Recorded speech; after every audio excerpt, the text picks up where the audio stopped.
Then next to the gunas there are the doshas, meaning some people here are more fiery, some people here are more watery, and some people here are more airy. In that way we all have like particular body type, and so our food is also affecting that. And if, for example, we have a very fiery body chemistry, we easily feel hot, and we also have a hot temper, like easily anger is coming, then we need to cool down. So our food needs to help us to cool down. Because of course you can take a cold shower, but you can only take a cold shower for like a couple of minutes. But if you eat food, that can cool you down for many, many hours after eating. So that is a main way to counter your natural body type a little bit, to balance it out.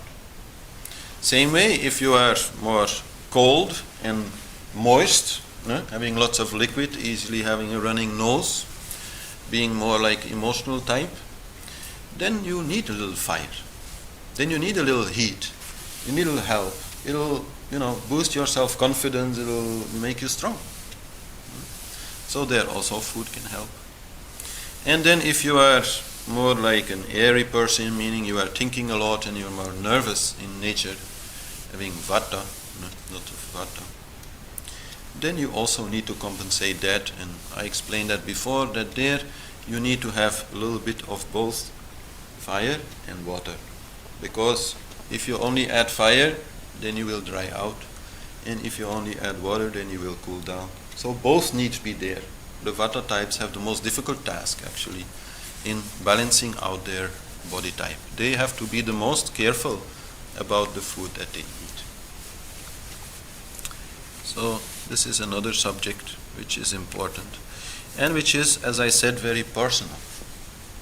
So then when we are preparing a meal, what is very typical in India is that we have the basic meal, and this meal is more or less balanced. Is neither very hot nor very cold nor very airy. So everybody can kind of eat it. And then to the meal are added some other things, like pickles. Pickles which are hot and sour. They can be quite helpful for vata people, for example, because hot is heating and sour is cooling. So, both can be there. I mean, sour is not always cooling, but like I have here lemon pickle. Where is it? Here, lime pickle.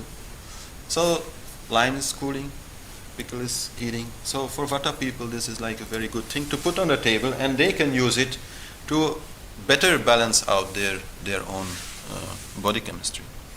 Likewise, you have chutneys, which are like a little more sweet, sweet but also sour and pungent.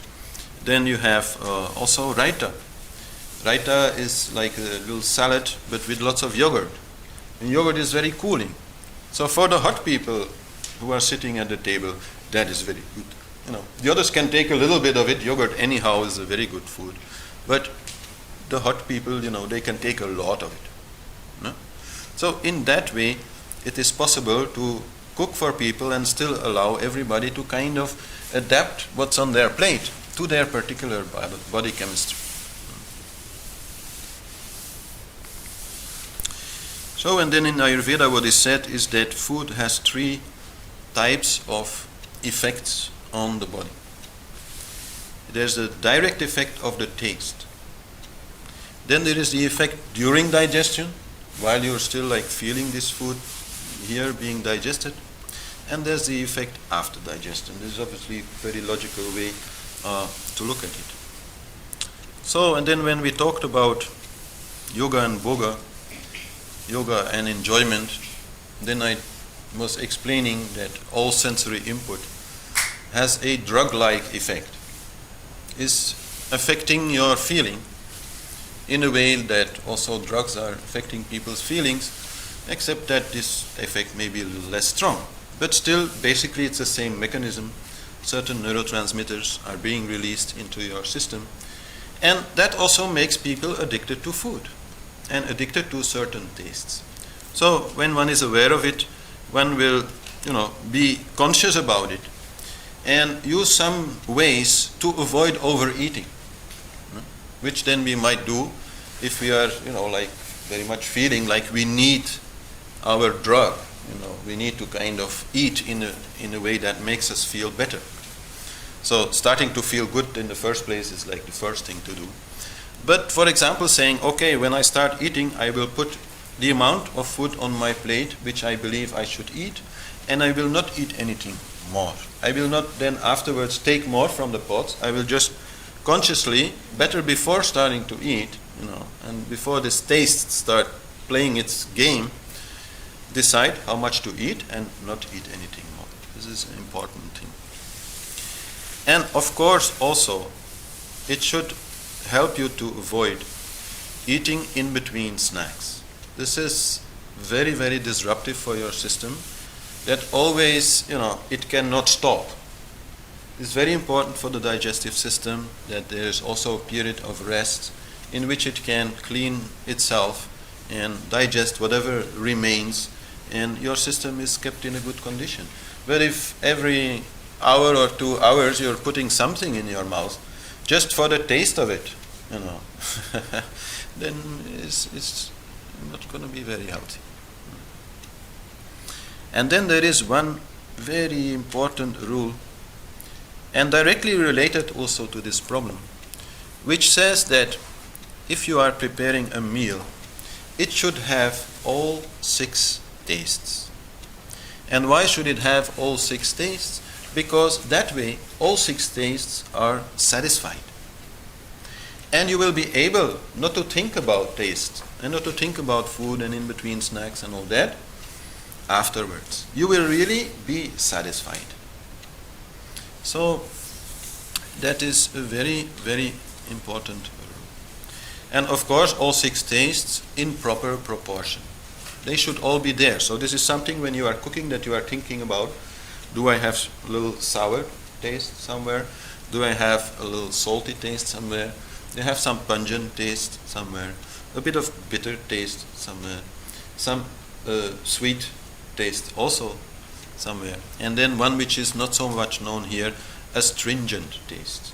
Astringent is like the taste of red wine or the peel of a banana. It's like making a little bit of a strange,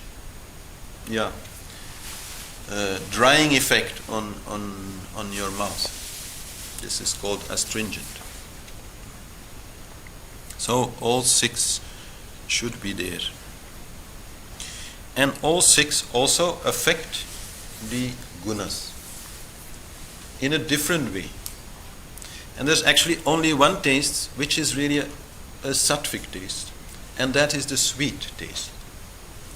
Of course, if you eat a whole bag of sweets, that is not going to have a very sattvic effect on you, but that effect will come during and after digestion. But the principal effect of the sweet taste, through the taste, is sattvic. Is making you a little bit more happy. No? That's why it's used for making children happy when they hurt themselves. You give them a little sweet. That really works. I mean, that's endorphins or whatever, being produced. So that is the only one. Then the pungent taste has a rajasic and tamasic effect. Pungent is hot, spicy. Has a rajasic, tamasic effect. Rajasic meaning more activating. So in the beginning, if you eat some ginger, it will make you alert. But then soon afterwards, it will also make you a little bit more drowsy. So that is particular for the pungent taste. And then all other tastes are actually stimulating, meaning rajasic in taste. So this is not so difficult to remember. If you feel that a little more rajas is needed, then many are good. If you feel some sattva is needed, then definitely some sweet must be there, like some chutney, or you can put some raisins in some dish with nuts and whatever, So make something sweet. And then as the tastes have an impact on the gunas, they also have an impact on the doshas, on the vata, pitta, kapha. So sweet taste produces kapha. And this is important to know. If you're having a cold, you are in a kapha condition, then sweets should be avoided, because they will increase that kapha condition and more mucus will come. A pitta kapha effect is found with sour and salty, but mostly kapha effect also is there. So sour and salty taste should also be avoided if you're feeling too cold. For example, most soft drinks like Coca-Cola and other, they are very sour, very sweet and very sour. They are definitely to be avoided if you're having a cold. So then vata is produced by bitter and astringent tastes. So if you're feeling very nervous, then that should be avoided. And then the pungent taste is the only one which has quite a balanced impact. Pungent taste there will balance vata, pitta, kapha. Will a little bit stimulate all of them without choosing any one of them. All this is not so easy, I understand, to remember, but it's in the book and everywhere, so no problem. So this is the effect of the taste, yes? All right. So vata means wind, the air element in combination also with akash, the space element, is dominant in the body. Whether it is your dominant body type, like how you were born, or whether it is a condition in which you have come, an illness and imbalance, that is also called vata. And generally it creates nervousness, pains also, and the feeling of swollen intestines, gases which are building there. Then kapha is mucus. It's the combination of the earth element and the water element. So if that is too much there, then you will easily feel cold, and then you will have a cold, or some effect will be there with lots of mucus, and you will have lots of mucus in your mouth or in your nose or something like that. And generally kapha people are having a lot of water build up in their body, which means that they have relatively high body mass. It's depending also, but that is also quite typical. They are more rounded. Vata people, on the contrary, are like me. They are very thin. That's also very typical for vata people. Although some people can have a vata condition and be very fat. That's also possible. But usually very thin people, they are more vata dominated. And then pitta is the more athletic body type. Muscled people, active people, dominant people, easily angered people, fiery people. And so they are feeling hot a lot. Their skin has more like a reddish color because of this heat. And so they mostly have to avoid overheating. So these are the three types, and then you can also have mixtures, of course, in yourself of these three types. Right? So then the second effect of the food is during digestion, called Virya. And again there, when it comes to the gunas, this effect can be heavy or light. As I said, after eating, either you feel very drowsy, or you don't really feel so much drowsy. You don't feel like your food is requiring a lot of your energy, because heavy foods require a lot from the digestive system. So the digestive system will take your energy and use it for digestion. And that's why you're feeling drowsy. Then, in terms of the doshas, there is an effect, like right after eating, you can feel more hot or you can feel more cold because of the food you have eaten. For example, if I would give everybody here like half a liter of yogurt and ask you to drink it, then, 10 minutes later, half an hour later, all of you will be like putting on more clothes and feeling cold. No? So this is one thing. Another impact that is there is it is making you feel more dry, so more thirsty. Or you are feeling like more, having a lot of moisture and maybe a little mucus and things like that coming. That is also possible. And again, this is personal. So this impact will be different from one person to another. You give a really pitta person, a very hot person, a half a liter of yogurt, he will think it's like a nice change. Well, if you give it to a kapha person who already is quite cold, then they will really feel cold. So this is different. And then there is the effect after digestion. So this mostly relates to what kind of material this food is giving your system to work with, and especially to build tissue with. So in that way, some foods are building more tissue than other foods. And this is also important. If you know you're maybe a little bit underweight, then you should more focus on foods which are really building more tissue.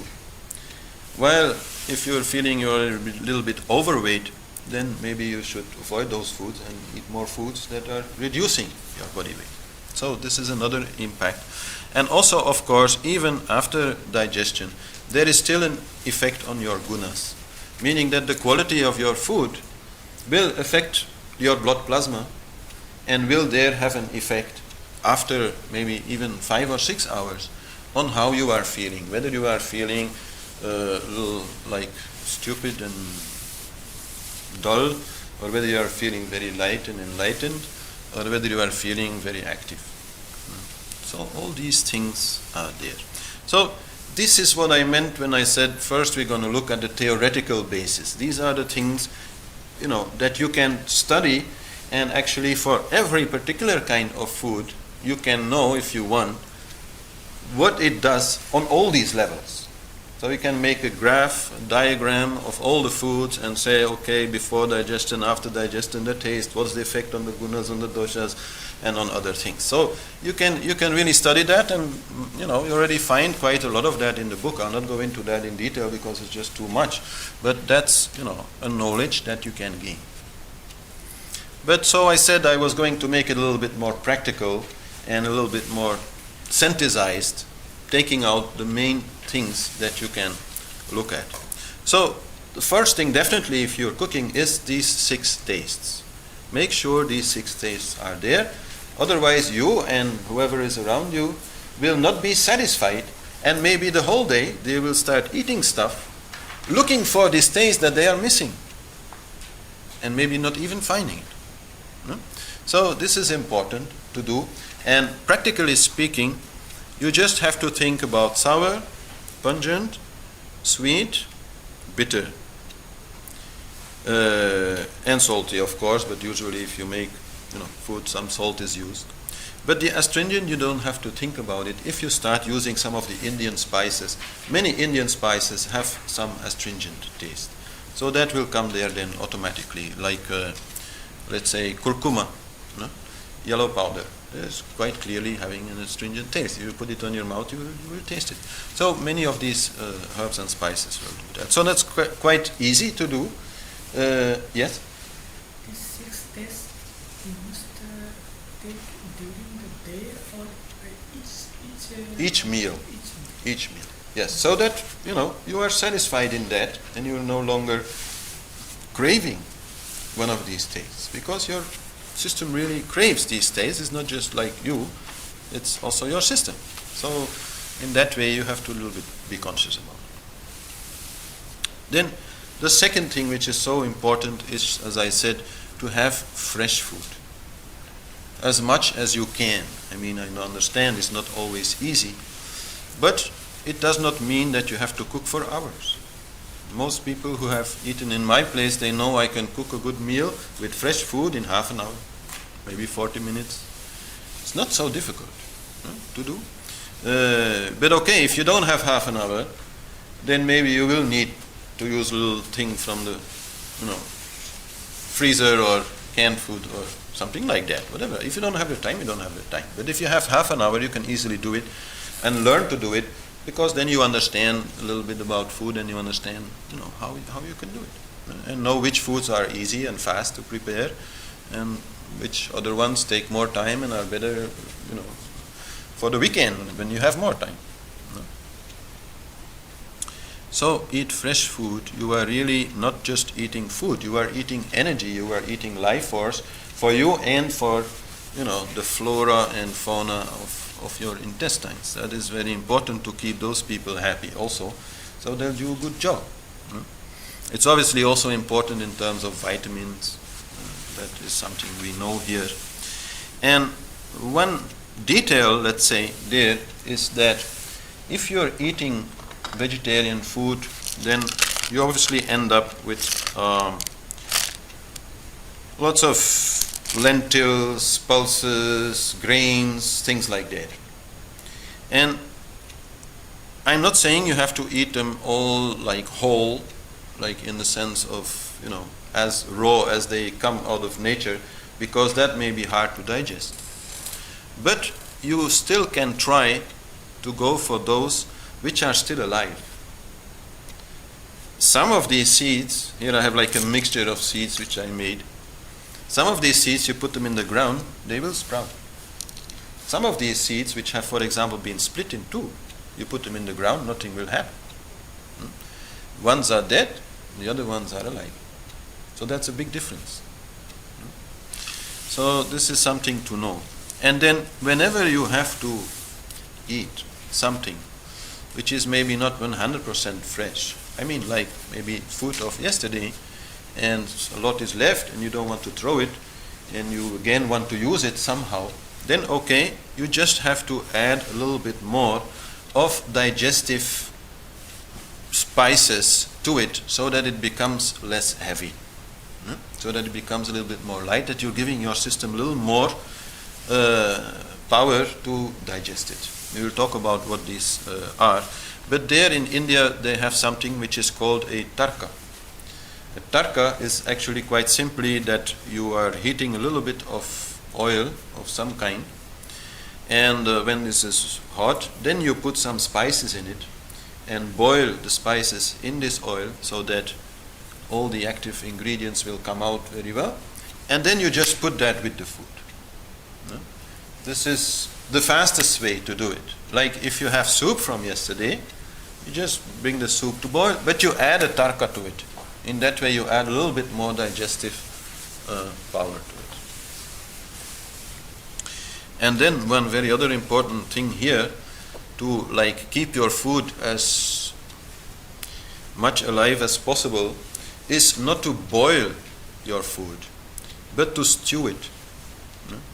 Stewing means that you are putting your vegetables on the fire with a little bit of water, with a lid and a relatively low flame.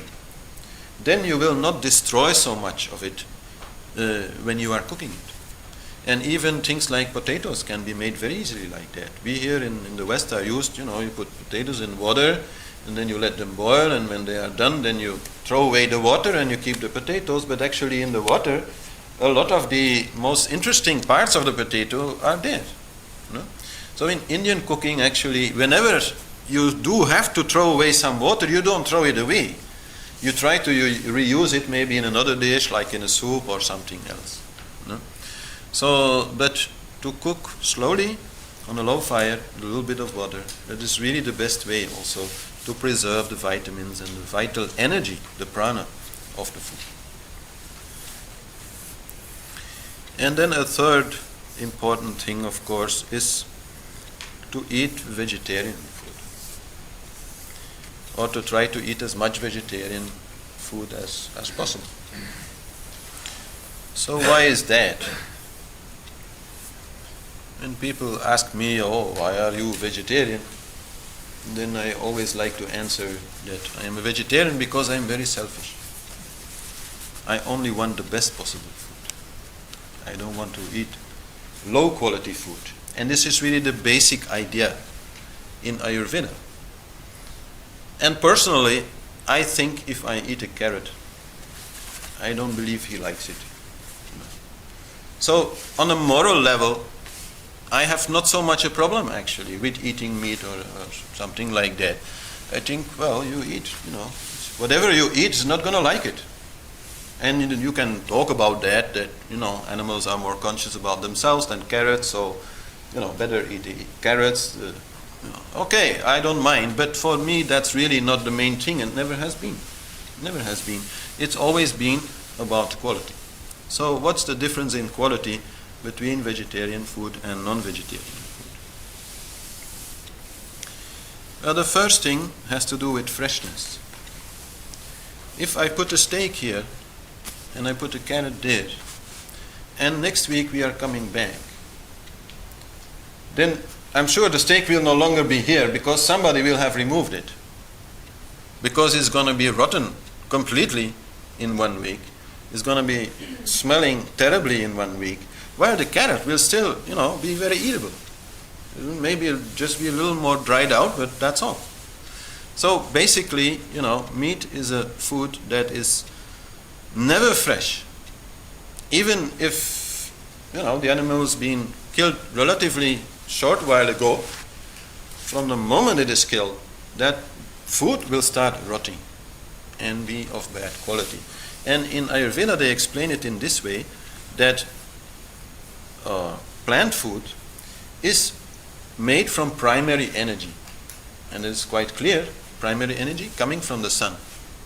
That is how plants are creating their own body. And then you have animals who eat these plants, and from this primary material, from this primary energy, they're creating another material, their own body, which is then secondary. And then you have some animals who eat the other animals, the carnivores, and they are, again taking that, which is already like a processed thing, and again processing it, and then creating a new body out of it, and that is a tertiary thing. And actually nobody eats carnivores. Well, except some strange people maybe in China or something like to eat cats and things. But in most cultures, nobody will eat carnivores because the meat of carnivores is extremely strong in taste and difficult to digest and very hard to chew and all these things. It's really like the worst quality food you can imagine. So in that way, is the first reason not to eat meat if you can avoid it. And then the second reason I can explain through something my teacher liked to say, when he said that if you want to think and feel like a pig, eat it. With which he meant, of course, that yes, if you eat the meat of a pig, then that meat will have neurotransmitters, have a certain kind of energy also, which relates to how the pig was feeling. And your intestines, as I said, have many receptors for those neurotransmitters, and you will actually get some of the feeling of that pig. And once you get the feeling, then you also start thinking. Same way, because thinking and feeling are so closely related. So in that way, he was quite right. And the way that people, well, maybe not animals, people like us are being killed. No? Well, it's not a happy process. I mean, in that way, there's a difference between the farmer who just goes to his pig and pats it on the head and then slits the throat. Yeah? Pig never knows and it dies.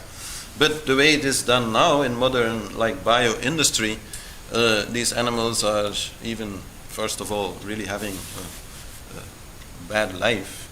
And then they are taking out of that relative, security that they had there and put on a truck and, don't know what's happening and start becoming quite anxious. And then they're coming in a place where it's smelling of blood. I mean, animals are usually better at smelling than we are, so they know what's happening. So they are crazy, and I know that quite well because as a child I used to live quite near to a cattle market where pigs and cows and All the animals were brought and sold and killed. They have this kind of pin. So as a child, I used to like going there and watch this strange scene. I mean, this was very strange, but I quite clearly remember that it was a very, unhappy scene, a very unhappy feeling that these animals were having. So some of that feeling you will get when you are eating it. So in that way, definitely meat is not high quality food. And in that way also you could say that there is a difference between the meat of mammals and then the meat of maybe poultry like chicken, and then the meat of fish, and then even the meat of like crustaceans like scampies or something like that. Because there is a difference in body chemistry and a difference especially in blood chemistry. Like shrimp, they don't even have blood. So it's a very different situation. Especially with mammals, we will quite directly have this impact. Like adrenaline, one of the hormones that produces anger, anxiety, all these things. Yeah, it's the same adrenaline in us as in the pig. And I'm sure you even, find it in chicken also, but in fish I don't think so. I mean, I don't know all these things so by detail, but there is some difference. So on that level you might say, okay, I stop eating meat, but I still eat some shrimp sometimes, something. So there's some possibility there, but definitely not good, not good quality. And then another aspect of it is that all meat protein, when it is digested, will be digested in a putrefaction process, which means it's basically rotting away. While most vegetable products will be digested in your intestines in a fermentation process. A fermentation process which is not causing so many gases and not producing a lot of toxins, which is like a different kind of thing. So if you would like interview the bacteria living in the intestines of a meat eater and then interview the bacteria living in the intestines of a vegetarian, you would get quite a different kind of interview, because some are living in, an environment that quite resembles yogurt in a way, and the others are living in an environment that quite resembles, like something very dirty, some quite dirty place. So in that way also there is a difference, and that is true for all animal protein except fresh milk products. Fresh milk products will also more have a fermentation process, as long as they are fresh. So old cheese will also rather rot than ferment. But fresh cheese, milk, yogurt, cream, all these things, they will have a fermentation process. And in that way, the Indian vegetarian kitchen is very much a lacto-vegetarian kitchen. It used to be like that in India. Everybody had a cow, and then you'd feed whatever is left on the table to the cow, and in the morning you would get the milk. And so they have lots of products, related to that, because they have lots of milk. And the reason why it is done, even sadhus will very much appreciate taking milk, is because the typical kind of digestion that happens with fresh milk products is not disturbing their yoga, is not disturbing their meditation, is giving them a very good feeling. Milk is something we are all, starting with in life. We are all starting life with milk. Milk is like fantastic kind of food. So in that way it is used. So that goes for all protein, also like eggs, for example. Eggs don't have neurotransmitters, so that's not the problem. But eggs definitely have very much a rotting effect, even known here, and the smell of rotting eggs is like an expression even. So definitely it has that. And one story there about Harish Johari is that one time he went with some people while traveling, eating in a vegetarian restaurant here in the West. And so they gave him his plate, and on this plate there was some egg. So he was asking the waiter and said, I'm from India, what kind of food is that? I never seen it before. Obviously he had, but he was just playing with the guy. And he said, well, that's an egg. Oh, he said, on what tree does it grow? The guy said, no, it's not growing on a tree, it's coming from chicken. Oh, it's growing on chickens? No, he says, not growing on chickens. So how does it happen? It comes out of the chicken. So where does it come out from the chicken? It comes out from the ass of the chicken. He said, this is a vegetarian restaurant. And he said, you're putting something on my plate which comes out of the ass of a chicken. How can you do that? Please remove my plate and bring me a new one, without egg. So this is the way he would look at it. So,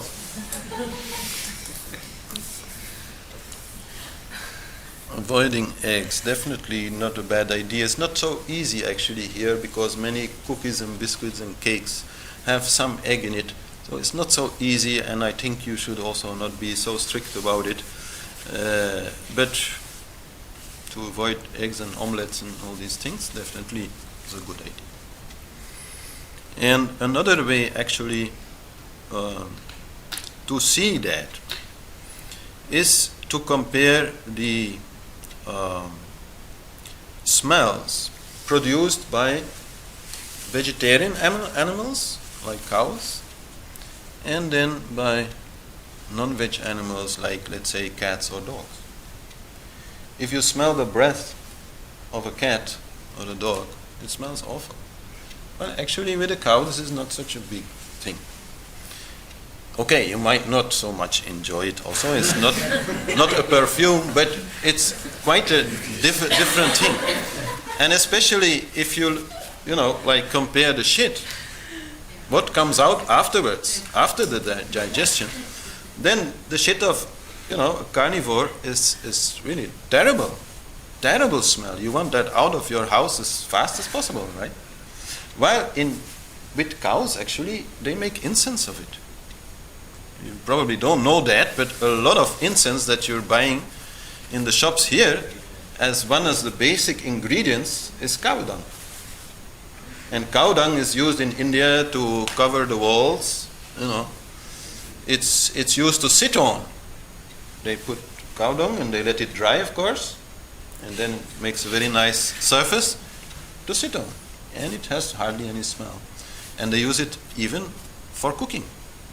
The main combustible used for cooking in India are cow dung cakes. So they take cow dung and they don't mind, doing with their hands, and then they stick it on a wall like a big pancake. Then the sun dries it, it falls off, and then they store that, and that's the main thing they use to cook food. So in that way there is quite a big difference, also body odor, of a vegetarian person compared to that of a carnivorous person. It's different. It's really quite different. Right. So enough about that. You have to do whatever you want to do.